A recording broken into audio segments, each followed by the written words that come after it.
2019년이었던 것 같은데요. 그때 목회자의 수동행 세미나를 위해서 호주에 이제 갔었습니다. 이제 호주에 우리가 컨퍼런스가 열리는 장소가 그 호주 시드니에서 한 2시간 정도 이렇게 떨어지는 곳이었는데요. 이제 호주 분들도 그곳에 이렇게 그 관광을 가는 그런 지역이라고, 이렇게 굉장히 아름다운 지역이라 하더라고요. 저희가 컨퍼런스 센터에 도착했는데 너무 아름다운 거예요. 자연이. 호주는 이렇게 뭐 조경을 안 한대요. 그냥 있는 그대로 놔둔대요. 근데 너무 아름다운 거예요. 그래서 저희가 막 사진도 찍고, 또 저희 아내 한국에 있으니까 전화해서 화상으로 막 보여주고 이제 막 그랬습니다. 하루 일과를 마치고 이제 저녁이 돼서 이제 숙소에 돌아왔는데요. 경관과는 다르게 숙소는 아주 굉장히 좀 열악하더라고요. 깡통막사에 2층 침대가 3개가 덜렁 있었습니다. 그때가 6월이었는데 호주니까 이제 겨울이잖아요. 보니까 난방이 안 되는 거예요. 그래서 그 속에서 얼마나 추웠는지 밤새 하여튼 덜덜덜 떨었습니다.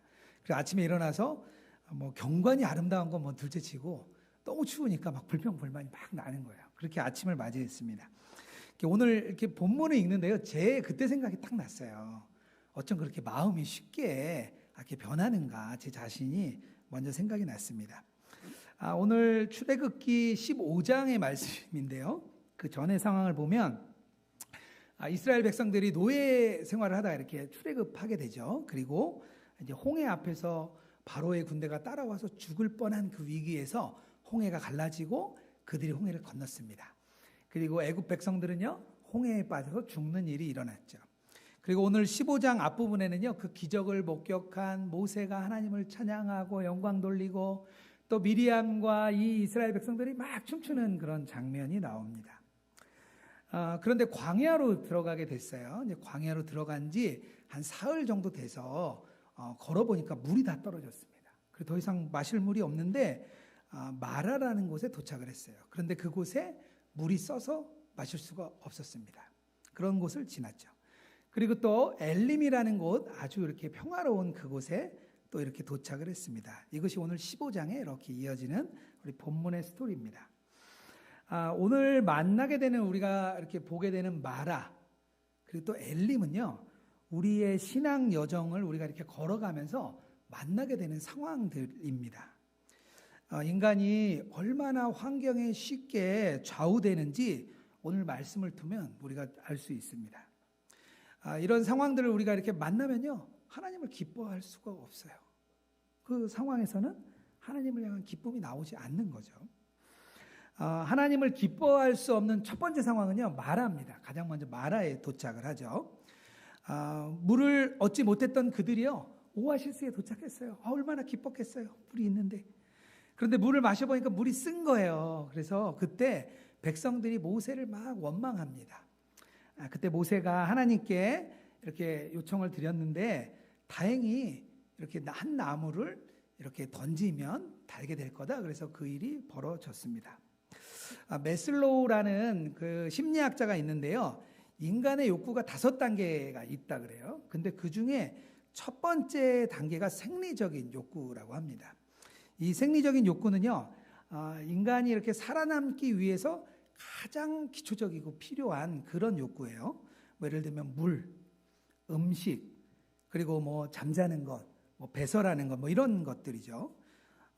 이런 낮은 단계가 충족되지 않으면 그 위에가 뭐 안전의 단계, 또 애정의 단계, 그리고 자기 존중의 단계, 자기 실현의 단계, 이렇게 단계가 올라가야 되는데 1단계가 해결이 안 되니까 그 다음 단계가 해결될 수 없다. 뭐 그렇게 이야기를 하는 겁니다. 누구나 다 어려운 환경을 만나면 다 인정할 수밖에 없는 상황입니다. 다행히 모세가 이 물을 달게 해줬죠. 이렇게 나무를 던져줘서 마실 수 있게 됩니다. 하지만 그 쓴 물을 마셨던 이스라엘 백성들이요, 그 장소를 마라라고 이야기를 합니다. 마라라는 뜻이요, 쓰다, 뭐 괴롭다, 뭐 이런 뜻이에요. 또 이해가 확 되시죠? 룻기에 보면은 마라의 반대말을 나오미라고 표현을 해주고 있습니다. 룻의 어머니가 나오미죠. 나오미가 원래 기쁨이라는 뜻입니다. 베들레헴을 떠났다가 남편과 아들이 죽고 다시 베들레헴으로 돌아올 때 나오미를 보고 사람들이 나오미가 돌아왔다. 그러니까 나오미가 그러죠. 나를 마라라고 해라.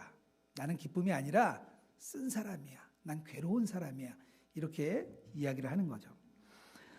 결국에는 이 마라의 반대말은요, 이 쓰다의 반대말 기쁨이라는 걸 성경이 말해주고 있는 것입니다. 이 마라의 상황은요, 환경과 여건 때문에 기뻐할 수 없는 그 상황, 그런 상황들을 성경이 말해주고 있습니다. 우리가 인생을 걸어갈 때 인생에 아주 쓰고 괴로운 상황을 만납니다. 그러면 자연스럽게 나도 모르게 하나님을 원망하고 불평하게 됩니다. 제가 좀 힘들면 저도 좀 막 그러는데요. 하나님 왜 이렇게 저만 힘든 것 같아요? 이런 이야기를 저도 많이 합니다.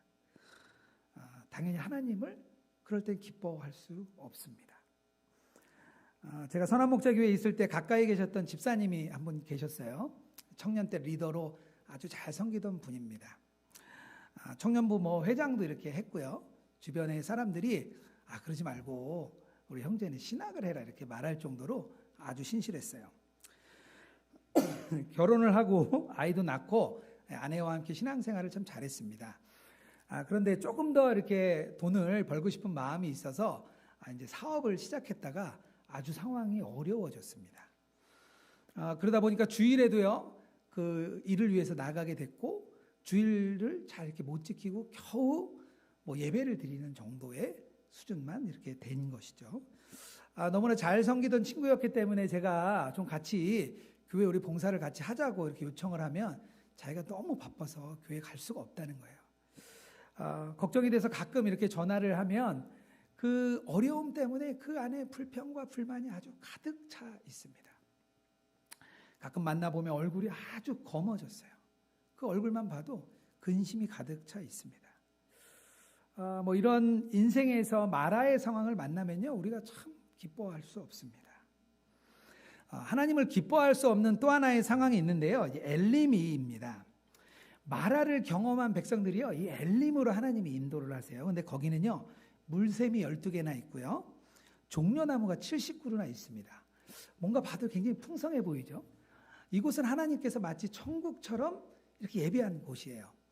가나안 땅에 들어가면 이런 땅일 거야 이렇게 하나님이 미리 보여주는 그런 곳입니다.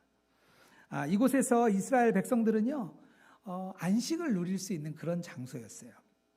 아마 한 백성들이 전체가 다 마실 수 있는 아주 그런 큰 오아시스였던 것 같습니다. 출애굽에서 시내산까지 가는데 3개월이 걸렸거든요. 그래서 여기 이 엘림에서 한 달여 정도, 30일에서 35일 정도를 아마 기거했을 것이다 이렇게 학자들은 이야기를 합니다. 한 달의 시간을 보내니까 얼마나 그런 충만한 휴식을 누릴 수 있었을까요? 그런데 가만히 이렇게 생각해 보면요, 이 이스라엘 백성들은요 400년 동안 노예로 살았던 사람들이에요. 한국 사회가 36년간 이렇게 일제의 그 시기를 거쳤는데요, 그 일제 문화와 잔재가 아주 오랫동안 남아있다고 합니다. 우리가 그걸 많이 경험하고 있죠. 그러다 보니까 이들이 아마 이렇게 쉬면서도 뭔가 좀 불안했을 것 같아요. 쉬어도 내가 쉬어도 되는 건가? 뭔가 눈치도 보이고 내가 뭔가 일을 해야 될 것 같고, 쉬면서도 계속 그런 것들을 느꼈을 것 같습니다. 쉬는 것도요, 배워야 되더라고요. 쉬는 것도 배우지 않으면 쉴지 못합니다. 현대인들의 특징이요, 쉬지 못하는 거예요. 쉬지 못하는 거고요. 안식을 해야 되는데 안식이 뭔지 모릅니다. 그러다 보니까 사회에서도요, 워라벨이라는 말이 굉장히 유행하고 있고, 작년에도 한참 그 얘기가 나왔는데요, 삶과 이 일이 이렇게 균형을 맞춰야 된다. 한마디로 일만 넘어가지 말란 얘기예요. 한국 사회가 워낙 일 중심이고 이 일에 대한 가치 중심이기 때문에 이것을 이야기하고 있는 겁니다. 저도 좀 그런 경우가 좀 많았던 것 같아요. 직장 생활할 때 굉장히 그런 기억들이 많이 있었습니다. 코로나 이후에 그 미국에 스트레스 받는 미국 2021년 보고서에 보니까요, 성인 인구의 84%가 극심한 스트레스, 분노와 슬픔을 경험했다 이렇게 말을 합니다. 그리고요, 그 스트레스로 인해서 미국 성인의 연간 체중이 증가하는 게 있는데요, 무려 14kg가 증가했다 그래요. 근데 평균 7kg에서 8kg 정도가 증가하고 있는데 거의 2배 정도의 스트레스 지수가 나타났다고 말을 합니다. 특별히 이렇게 학부모들, 아이들이 학교 안 가잖아요. 그러니까 학부모들이 스트레스가 높았고요. 재택근무를 할 수 없는 그런 근로자들이 아주 높은 스트레스를 경험했다고 합니다. 우리는요, 이렇게 집에서 주말에 몸이 쉬어도요, 근심도 있고 걱정도 있고 뭔가 성취에 대한 욕구 때문에 아주 불안한 상태가 좀 많이 있습니다. 하나님이 주시는 온전한 안식을 이렇게 못 누리는 거죠. 제가 30대를 거의 직장에서 저도 보냈습니다. 저희 아이가 셋인데요. 저는 아이를 제가 참 잘 돌봤다고 이야기하는데 저희 아내는 30대 때 제가 한 게 없대요. 저는 그냥 직장 생활만 했다고 어디 가서 아이 키웠다는 얘기 절대 하지 말라고 이렇게 얘기를 합니다. 생각해 보니까요, 거의 11시, 12시 기본적으로 야근을 했고요. 이렇게 불안하니까 컴퓨터를 끄지 못하고 집에 간 일이 대부분이었습니다. 그리고 집에 갈 때 보지도 않을 그 자료를 가지고 꼭 집에 가요. 항상 가방에 일거리를 넣어가지고 다녔습니다. 이렇게 좀 쉬는 날에 쉬면 마음이 불안했어요. 그리고 좀 차라리 불안하다가 무슨 일이 생기면 그냥 괜찮았거든요. 마음 놓고 있다가 무슨 일이 생기면 더 힘들었어요. 그래서 저는 쉬는 날에도 불안하기로 결정했습니다. 항상 불안해 있는 거죠. 차라리 그러면 몸이 아주 긴장된 상태로 있으니까 조금 낫더라고요. 열심히 사는 것 같은데 마음속에는 항상 이 열등감이 가득했습니다. 뭔가 나는 열심히 하는 것 같은데 그만큼 성취는 이루어지지 않는 것 같았습니다. 그렇게 주일을 맞이하면요, 은혜를 많이 받는 것 같았어요. 막 뜨겁게 눈물을 흘리고 찬양하고. 그런데 월요일 아침이 되면 그 은혜는 다 쏟아지고 직장에 나가면 아무것도 남아있는 게 없는 그런 아주 초라한 모습으로 했던 직장 생활이 생각났습니다. 그 기억을 해내는데 아주 괴롭더라고요. 하나님을 기뻐할 수 없었습니다. 그런 상황들이 우리에게 있는 거죠. 그런데 이런 마라와 엘림의 상황은요, 오늘 말씀을 보면 하나님이요, 시험하신 일이라고 말을 합니다. 25절이에요. 여호와께서 그들을 위하여 법도와 율례를 정하시고 그들을 시험하실세. 우리가 인생길을 걸어가면서 만나게 되는 이 마라와 엘림은요, 하나님이 미리 준비해 놓은 그런 곳입니다. 세상은 그렇죠. 불교는 이렇게 얘기해요. 인생은 허무하고 고달픈 거야. 인생은 아무것도 없는 쳇바퀴처럼 계속 윤회하는 거야. 인생은 고행의 연속이야. 이렇게 세상 사람들도 많이 생각을 합니다. 하지만 우리가 만나는 인생은요, 하나님이 미리 예비하신 과정입니다. 우리가 이 땅에서 부르심을 받고 구원받아 이렇게 걸어가는 길이요, 마냥 탄탄하고 아주 평안하고 그런 길을 걸을 것 같은데 그렇지 않은 거예요. 하나님께서 우리에게 마라도 주시고 엘림도 주시면서 우리에게 순례자의 삶을 허락하십니다. 미국의 풀러라는 신학교를 세운 다니엘 풀러라는 신학자가 있습니다. 그분이 이렇게 얘기해요. 기쁨이 믿음의 시금석이다. 그러니까 기쁨이 있어야 믿음이 있다는 거예요. 참된 믿음은요, 그 믿음을 가진 사람 마음 안에 기쁨을 이렇게 일으켜 준다는 거예요. 결국에는요, 우리가 기뻐할 수 없는 것은요, 믿음이 없다는 얘기예요. 하나님을 기뻐할 수 없는 삶, 그것은요, 믿음이 없는 삶입니다. 하나님이 그걸 우리를 점검하시는 거예요. 한번 좀 생각해 보시면요, 만약에 우리가 눈에 좋은 환경일 때는 기뻐하고 환경이 좋지 않을 때는 이렇게 슬퍼하고 원망하면 세상 사람들과 다를 게 뭐가 있습니까? 세상 사람들도요, 기쁜 일이 있으면 기뻐하고요, 슬픈 일이 있으면 슬퍼하고 원망합니다. 그렇다면 세상과 똑같은 것이죠. 그렇다면 우리가 이렇게 하나님을 기뻐할 수 없을 때 우리는 어떤 일을 해야 될까요? 마라와 엘림을 만나는 우리들은 도대체 어떻게 살아가야 되는 겁니까? 첫 번째로 우리가 마라라는 곳을 만날 때는요, 우리가 하나님을 기다리며 기대해야 됩니다. 변화시킬 것이라는 하나님을 기대하는 거예요. 우리는요, 무슨 일이요, 바로 해결되지 않으면 우리의 희망이 다 깨진 줄 알아요. 우리는 시간차를 못 느낍니다. 이스라엘 백성이 홍해 사건을 만약에 기억했다면 바로 사흘 전에 홍해 앞에서 애국 군대가 다가올 때 하나님을 막 원망했죠. 그때 하나님께서 어떻게 하셨죠? 공회를 가르치고 기적을 보여주셨습니다. 그 일을 기억했다면 마라를 만났어도 아마 조금 더 기다림을 가질 수 있었을 거예요. 그러나 그들은요, 하나님의 은혜를 기다리지 못하고요, 불평하고 불만을 가졌습니다. 변환을 기대하면서 기다리지 못하는 사람은요, 조급해지고 실패하는 길로 걸어갈 수밖에 없습니다. 다윗은요, 굉장히 평범한 목동이었어요. 근데 어느 날 사무엘이라는 사람이 오더니 이 평범한 목동에게 기름을 부었습니다. 아주 특별한 일이 일어난 거죠. 내 평범한 삶에 갑자기 뭔가 큰 일이 일어난 거예요.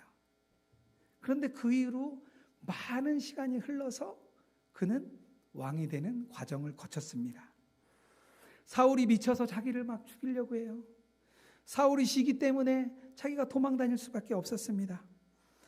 도망 다니다가 적군에게까지 들어갔어요. 모를 줄 알고 들어갔던 그곳에서 다윗을 알아보니까 다윗이 미친 사람처럼 침을 흘리고 미친 척해서 겨우 빠져나왔습니다.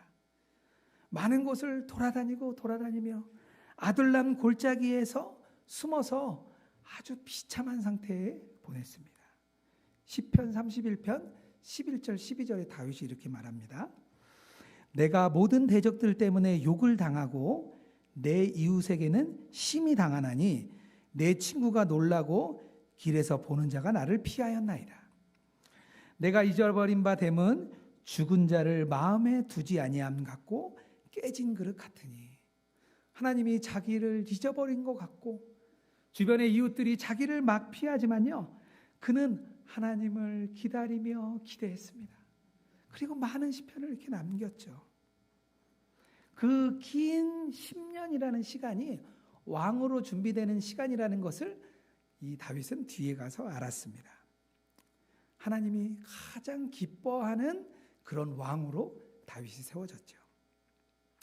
신약에 나오는 바울도 마찬가지였습니다. 빛 가운데 예수님을 만났어요. 아주 극적인 체험을 하고요, 너를 내가 이방인의 사도로 부르겠다 이렇게 얘기를 했습니다. 우리는 뜨겁게 만나고 주님을 경험하면요, 교회에 나와서 우리는 막 열심을 내죠. 교회의 모든 일에 열심을 냅니다. 그런데 이 바울은요, 아라비아로 가서 3년을 보냈습니다. 그리고 3년 뒤에 나타나서 예루살렘에 찾아갔어요. 사도행전 9장 26절입니다. 사울이 예루살렘에 가서 제자들을 사귀고자 하나 다 두려워하여 그가 제자됨을 믿지 아니하니. 12제자에게 찾아갔더니요, 믿을 수 없는 거예요. 그래서 또 다른 사람에게 복음을 전합니다. 26절이에요. 주 예수의 이름으로 담대히 말하고 헬라파 유대인들과 함께 말하여 변론하니 그 사람들이 죽이려고 힘쓰거늘. 복음을 전했더니 자기를 또 죽이려고 해요. 그래서 형제들이 알고 내려가서 다소로 보내니라. 그렇게 바울은 다소에 가서 10년을 보냈습니다. 10년 동안요, 성경은요, 이 바울의 이야기를 아무 말도 언급하지 않습니다. 바울은 그 지역 교회에서 하나의 지체로 10년 동안을 아주 조용히 기다렸습니다. 그리고 10년 뒤에 바울의 역사가 나타나죠. 그는 계속 기다리며 하나님을 기대했던 사람입니다. 친구 가정 중에 한 아이가 이번에 삼수를 해서 대학에 들어갔습니다. 제 친구가 30대 이제 초반에 이제 작은 사업을 했는데 그 사업이 굉장히 어려워졌어요. 굉장히 어려워지다 보니까 가정의 끼니를 때우기 어려울 정도의 아주 극심한 어려움이었습니다. 그러니까 이 큰 아들이요, 항상 불만인 거예요. 학교에 가보면 친구들은 다 잘 사는데 우리 집만 너무 못 사니까 엄마 아빠는 예수님 잘 믿는데 왜 우리 집은 못 사냐. 이게 이 아이의 계속 질문이었습니다. 초등학교 때 아이들을 매일 때려서요, 이 엄마가 학교에 가서 여러 번 선생님께 죄송하다, 또 학부모에게 죄송하다 계속 그렇게 다녔어요. 참 마음이 어려웠다 그래요. 중학교에 갔는데 중학교 때는요, 무기력증에 빠져서 이 친구는 게임을 그렇게 했습니다. 롤이라는 게임이 있는데요, 우리 아이들이 거의 대부분 하는 거예요. 우리 아이들 게임을 하는데요. 근데 이 아이들이 게임을 할 때 이렇게 통신으로 연결을 해가지고요, 말을 하면서 게임을 합니다, 서로. 근데 아이들이요, 80%가 욕을 해요. 저희 아이도 욕을 많이 해가지고요, 저희가 컴퓨터를 마루에 놨어요. 그러니까 좀 안 하더라고요. 엄마 아빠가 옆에 있으니까. 근데 이 아이가 중학교, 고등학교를 계속 욕하면서 매 게임만 하는 모습을 보고 이 엄마가 굉장히 마음이 어려웠습니다. 그런데 이 어머니가 기도하면서 그 아이를 기다렸어요. 이게 MIP 기도라는 게 있습니다. 엄마들을 위한 기도가 있는데요. 그걸 하면 이게 자녀에 대해서 기대하고 선포하라 이런 얘기가 있다 그래요. 계속 그렇게 했습니다. 그랬더니 아이가 조금씩 신앙으로 좀 변하기 시작했습니다. 고등학교 2학년이 되면서 음악을 좀 하기로 해가지고요. 음악을 그 뒤로 좀 열심히 좀 했습니다. 그래서 삼수 끝에 대학에 들어간 거죠. 신앙도 많이 자랐어요. 학교를 왔다 갔다 하면서 이렇게 말씀을 듣고 엄마에게 이렇게 문자를 보낸다 그래요. 엄마 너무 은혜로워요. 그래서 엄마가 굉장히 기대가 있습니다. 이렇게 대학교 1학년이 되니까 선배들하고 이렇게 술을 먹게 됐대요. 그래가지고 선배들이 술을 권했는데 술을 거절했대요. 그래서 너 교회 다녀서 안 먹냐 그랬더니 뭐 그렇기도 한데 믿음은 별로 없어요. 그런데 아빠와 주변에 있는 많은 분들이 술로 너무 고생해서 자기 술 먹는 건 너무 싫다 그랬더니 선배들이 이해하면서 술 안 줬다 그래요. 그랬더니 그 다음날 3명이 찾아왔대요. 나도 교인이라고. 근데 그 3명 아이들이요. 2명은 목사님 아들이고요. 1명은 선교사 아들이래요. 아들이 커밍아웃 한 거죠. 어머니 권사님이 지금도 MIP 기도 이렇게 하고 있습니다. 그리고 7팀을 리더로 섬기고 있어요. 이렇게 자녀에 대해 힘들어하는 부모들이 참 많죠. 그럴 때 기대하고 기다리라. 이렇게 계속 권면해주고 그 아이가 우리의 증인이다 이렇게 말해주고 있습니다. 우리 사랑하는 성도 여러분, 어떤 상황과 환경 가운데 있는지 저는 잘 모르겠습니다. 어떤 분들에게는 마라처럼 아주 쓰디쓴 인생을 경험하고 계실 수도 있습니다. 하지만 우리가 주님과 동행한다는 것은요, 그 하나님이 우리를 위하여 일하실 것을 우리가 기대하고 기다리는 것입니다. 왜냐하면요, 하나님은요, 역전의 명수입니다. 끝까지 주님을 꼭 붙들길 주님의 이름으로 축복합니다. 두 번째, 우리가 하나님을 기뻐할 수 없는 엘림의 상황은요, 우리가 진정의 안식을 못 누렸기 때문입니다. 우리가 엘림을 만나서는요, 하나님이 기뻐하시는 온전한 안식 안에 우리가 거해야 됩니다. 성경은요, 안식을 말할 때요, 이 장소나 공간이 아니라 시간적인 개념을 이야기를 합니다. 유월절이 그렇고요, 초막절이 그렇고요, 칠칠절이 그렇습니다. 이집트에서 탈출한 날을 기억하고 광야에 거하면서 만나와 메추라기를 먹었던 그때를 기억하고 예수님이 다시 오실 그날을 기억하는 겁니다. 하나님께서 특별히 창세기에 보면요, 7째 날을 특별한 날로 정하셨습니다. 2장 3절에 보면 이렇게 말합니다. 하나님이 그 7째 날을 복되게 하사 거룩하게 하셨으니 이는 하나님이 그 창조하시며 만드시던 모든 일을 마치시고 그날에 안식하셨습니다. 그 날을 7째 날을 거룩하게 하셨습니다. 창세기부터요, 하나님은요, 공간이 아니라 시간을 가장 먼저 거룩하게 만드신 거예요. 장소와 공간이 중요하다, 큰 교회 건물이 중요하다, 우리가 얼마나 큰 일을 했는지가 중요하다 이렇게 생각하는 사람들은요, 아마 이 공간을 먼저 만들었을 거라 생각합니다. 그런데요, 하나님은요, 가장 먼저 시간, 그 시간 속에서 거룩함을 지키라고 말씀하셨습니다. 우리가 안식일을 거룩하게 지키는 것이 그 이유입니다. 세상 사람들은 말해요. 우리의 그동안 수고했으니까 우리가 좀 쉬는 날이고 잃어버린 기력도 좀 회복하는 날이고 앞으로 해야 할 일이 많으니까 오늘 우리가 좀 푹 쉬어야 내일부터 또 일을 할 수 있는 거지 이렇게 말을 합니다. 일반적인 생각이죠. 물론 안식에는요, 육체의 안식은 기본적으로 있습니다. 하지만요, 우리는요, 짐을 나르는 짐승이 아니에요. 무언가를 성취에만 꼭 해야 되는 그런 사람들이 아닙니다. 안식일은요, 하나님이 우리에게 생명을 주는 날이에요. 생명을. 우리가 가장 먼저 일을 그치는 날이 안식일입니다. 세상적인 성과와 성취를 구해야 되는 것을 그치는 날이에요. 하나님이 되려고 우리가 노력하는 것도 그치는 날입니다. 우리가 근심과 걱정을 그치고요, 우리의 모든 것들을 하나님께 이렇게 맡겨드리는 날입니다. 이 날은요, 세상으로부터 도망하는 날이 아니에요. 세상의 모든 일을 하나님께 맡겨드리고 하나님이 직접 싸우시도록 세상과 싸우는 날입니다. 빌립보서 4장 4절에 말합니다. 주 안에서 항상 기뻐하라. 내가 말하노니 다시 기뻐하라. 이 말씀은요, 우리가 어려움 당하고 환난 당하는데 그냥 아무 생각 없는 사람처럼 무조건 기뻐하라는 게 아니에요. 뇌를 정지시켜가지고요, 아무 일도 없었던 것처럼 그냥 기뻐하라는 말이 아닙니다. 하나님이 우리의 모든 일에 관여하실 것이기 때문에 우리가 기뻐하는 겁니다. 안식일에 우리가 누리는 것은요, 우리의 삶 가운데 임하시는 그 하나님의 임재를 경험하면서 우리의 어려움을 하나님이 책임져 주실 것이라는 그것을 깨닫는 날이기 때문에 우리가 기뻐하는 것입니다.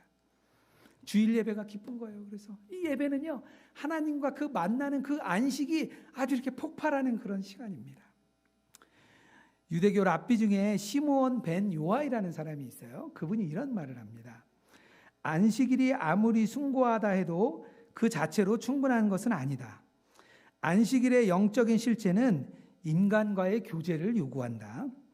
6날까지는 공간을 필요로 했고 7째 날에는 인간을 필요로 했다.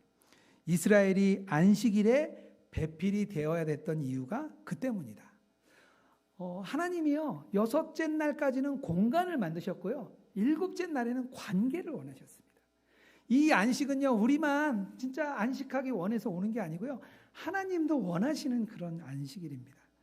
하나님께서 우리를 만나고 우리에게 안식을 주고 싶은 게 하나님의 가장 큰 마음이에요. 누가복음 13장에 이 얘기가 가장 잘 나와 있습니다. 예수님이 안식일에 어떤 일을 하나 행하세요. 회당에서 가르치는데 18년 동안 병든 여인이 있었습니다. 몸이 꼬부러지고 조금 더 펴지 못하는 그런 여인이었어요. 예수님이 보시고 그 여인을 고쳐주셨습니다. 그걸 본 회당장이 화가 나고 분을 냈어요. 그리고 병 고치는 일은 평일에 하고 안식일에는 하지 마라. 우리 안식일은 쉬는 날이야. 그때 예수님이 말합니다. 안식일에 소와 나귀가 있는데 물을 먹이러 그에게 가지 않느냐. 그러면 18년 동안 사단의 메인바 되었던 여인에게 은혜를 베푸는 것이 합당치 아니하냐, 이렇게 말을 합니다. 그러자 온 무리가 하나님께 영광을 돌립니다. 당시 유대인들은요, 육체적인 질병은요, 영적으로 부정하다고 생각했습니다. 부정한 사람을 만지면 자기도 부정해지는 거예요. 이 여인은요, 18년 동안 아무도 자기를 가까워하지 않으려 했을 거예요. 아무도 자기에게 손대려고 하지 않았을 거예요. 그런데 그런 상황에서 따뜻한 주님의 손이 왔어요. 예수님이 그를 만지시고 그를 고치셨습니다. 이 병고침은요, 하나님과의 관계만 회복되는 것이 아니라 예배 공동체 안으로 쓱 들어오는 날입니다. 다른 사람과 함께 예배하고 다른 사람과 함께 성찬을 받고 다른 사람과 함께 교제할 수 있는 그 은혜, 그것을 그날 이 여인이 허락받은 것이에요. 예수님이 안식일에 이 일을 하시면서 안식이 무엇인지 보여주신 겁니다. 우리는요, 안식을 한다는 것은요, 예수님과 깊이 만나는 그런 시간입니다. 오늘 드리는 예배가 그런 예배가 되기를 주님의 이름으로 축복합니다. 그렇다면요, 마지막으로 왜 하나님께서는요, 이런 마라와 엘림을 우리에게 허락하셨을까요? 왜 마라와 엘림으로 우리를 시험하시는 것이냐는 거죠. 우리가 홍해를 건너며 구원을 경험했습니다. 그분과 함께하기를 우리가 결정했어요. 그게 우리의 첫 믿음이죠. 하나님이 우리에게 은혜로 주신 선물입니다. 하지만요, 한 가지 빠진 게 있어요. 뭐냐면요, 그분의 삶이 아직 내 삶이 되지 않았어요. 우리가 이 마라와 엘림을 거치면서 우리가 그분의 삶도 내 삶이 되는 과정을 거치는 것입니다. 우리는 보통 말해요. 신앙생활을 오래 하면 우리는 굉장히 둔해진다 그래요. 이렇게 은혜가 있는 사람은 믿은 지 얼마 안 된 사람이라고 이야기를 합니다. 그런데요, 이런 과정을 겪는 사람들, 마라와 엘림을 계속해서 신앙의 여정을 걸어가는 사람들은요, 현실 생활에서 누리는 은혜가 커집니다. 그 은혜의 양과 질이 달라져요. 옛날과는 다른 그런 친밀함에서 오는 그런 은혜의 질이 달라집니다. 일상에서 예수님의 그 삶을 소유하지 못한 사람들은요, 아직 그 인생에 그 쓴맛을 느끼지 못한 사람들은 아주 거칠어요. 그런 사람들을 우리는 미숙하다고 얘기를 합니다. 우리가 인생을 걸으며 어려움도 겪고 슬픔도 겪고 기쁨도 겪고 엘림도 겪으면서 우리의 믿음이 단단해지는 것이죠. 기뻐할 수 있는 믿음, 어떤 상황에도 기뻐할 수 있는 그런 믿음이 되는 것입니다. 그렇게 예수님과 동행하면요, 할 얘기가 많아요. 작은 일에도 주님의 은혜인지 알기 때문에 우리가 은혜를 경험할 수 있습니다. 예수님의 그 삶이 내 삶이 되기 위해 이 엘림과 이 마라를 겪는 것입니다. 그렇지 못한 사람은요, 홍해를 건너고 은혜를 겪었지만요, 그 사람은 다른 사람에게 마라가 됩니다. 그 사람을 만나면 아주 괴로워요. 그 사람을 만나면 아주 씁쓸해요. 어떤 사람은요, 엘림과 같은 사람이 있어요. 그 사람을 만나면 너무 행복합니다. 평안이 느려지고 안식이 느려지고, 그래서 그런 사람 우리가 찾아가게 되잖아요. 어려울 때 그런 사람 찾아가서 우리가 마음을 놓고 우리의 어려움을 이야기하고 같이 은혜를 누리게 됩니다. 우리 살아가는 성도 여러분, 하나님을 기뻐할 수 없을 때 그분을 기다리며 기대하시기 바랍니다. 엘림에서 온전한 안식을 누리는 그런 저희들 되기 바랍니다. 특별히 이런 경험을 통하여서 하나님이 때로는 높이시고 때로는 낮추시는 이 경험을 통하여서 다른 사람에게 마라가 아니라 엘림과 같은 사람이 되기를 주님의 이름으로 축복합니다.